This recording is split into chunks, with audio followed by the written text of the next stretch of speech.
재밌는 부분은 공화당을 지지하는 젊은 사람들도 생각이 많이 바뀌고 있다는 거예요. 이게 이제 퓨 리서치 센터에서 올해 한 여론조사인데 이스라엘과 팔레스타인 사람 중에 누구의 시각을 조금 더 이렇게 좋게 보느냐, 동의하느냐라는 질문에 당연히 민주당 지지층의 젊은 사람들 30세 이하는 76%가 팔레스타인 편을 들죠. 아까 제가 쭉 보여드린 것처럼. 근데 공화당 지지도 물론 이스라엘 지지가 더 높긴 합니다만은 연령대로 볼 때 가장 붙어 있습니다. 43대 60이에요. 팔레스타인을 이해한다고 하는 사람도 공화당 지지층 중에서도 굉장히 높습니다. 이렇게 된 데는 몇 가지 이유가 지금 현재 거론이 되는데 뭐냐면 젊은 세대는 종교와 멉니다. 교회를 잘 가지 않아요. 그러니까 복음주의자들의 주장과 조금 거리를 두고 있는데 SNS하고는 가까워요. SNS에서 온갖 가짜 문제에 대해서 나오는 사진들, 보도들 이런 것을 항상 보고 주변에서 그런 얘기를 듣다 보니까 젊은 세대는 종합적으로 볼 때 60대 46으로 팔레스타인을 더 옹호하는 세력이 많고 공화당 내에서도 이게 좁혀졌다라는 겁니다. 이 부분에 있어서 30대 이하가 얼마나 된다고 미국 정치에 그 정도로 영향을 준다고 그렇게 생각하실 수 있죠. 그러나 말씀드린 대로 민주당 내에서는 이 젊은 층이 차지하는 비중이 굉장히 높을 뿐더러 우리와 상당히 다른 부분이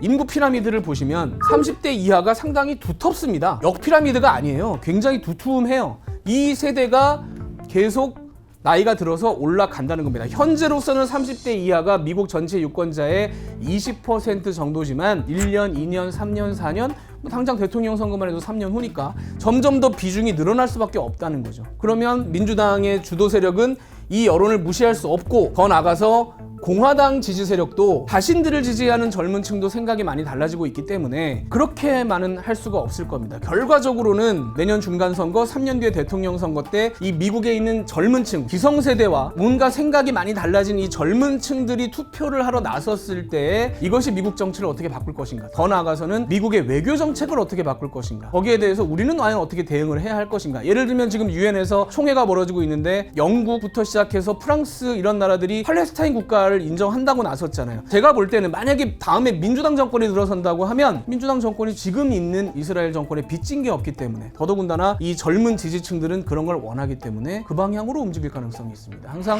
산이 높으면 골도 깊습니다. 트럼프 대통령이 이렇게 세게 나왔다고 친다면 정권이 만약에 바뀐다면 민주당 정권은 똑같이 할 이유가 없을 뿐더러 더 강하게 반대로 가야 되겠죠. 그렇다면 미국의 외교 정책이 상당히 급하게 바뀔 것이고 거기에 따라서 우리도 정책을 수정해야 될 필요가 있을 겁니다.